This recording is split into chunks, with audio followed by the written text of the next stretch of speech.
mother had Alzheimer's, and my father and I cared for my mother for about 8 years. My father and I always talk about how it would have been such a different story did we not have Hunterdon Hospice. They really were wonderful in the way they just let us be where we were at, and then very quietly, gently took our hands and led us and taught us that, yeah, this is where you're at with the disease.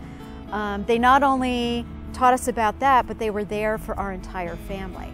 It is a very special place because of the heart that's here.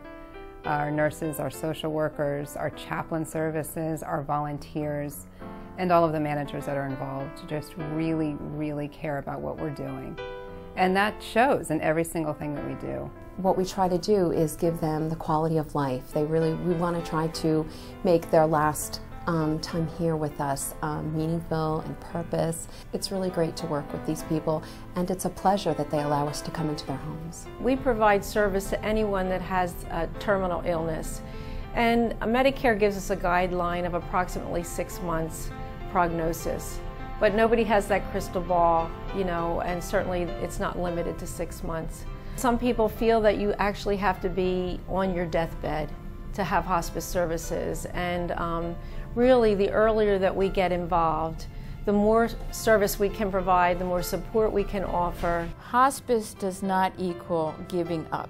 So many people feel that they need to put on a good front, not talk about the fact that their disease is end stage, and that if they acknowledge anything about hospice, that means that they're a failure as a patient.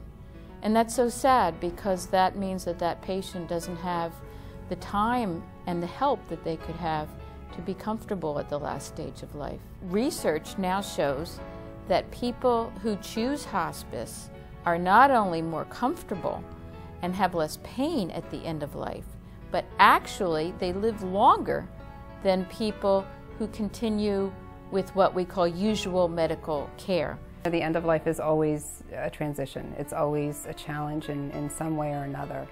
And we really try to look at the entire situation and you know, help and support and help each person get through it. We are as much or as little as individuals want. Some families need a lot of support, and they want that.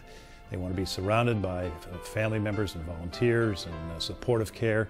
Some family members want to maintain as much privacy as they possibly can, and I think Hunterdon Hospice provides that. Illness can really be financially a burden for families, and so how can we help? How can we get them the resources they need to really get through this illness and not be devastated after the death? We have over 150 volunteers that provide services for our patients and families in the home. They will visit patients regularly. It relieves family members to go and do other things. Sometimes the volunteers are the support or companion for the caregiver, the spouse. They'll take them out in the car if they need to run an errand or there's a doctor's appointment. They sometimes will just sit and be present because a person might be afraid to be alone. We want you to have the best quality of life and help you live as long as possible too. We're helping these people. We really make a difference and a change in their life. We're really making quality of life for them. When a person dies, the family gives us a piece of clothing. It could be their favorite flannel shirt, it could be something from their military service, and the volunteers make a bear to give to the families, and that absolutely is well received. They really gave us the ability to just be with my mother, and we didn't have to think about what we had to do to care for her because they were there with us and they were our partner in this. So all we had to focus on was just being there with my mother on this final leg.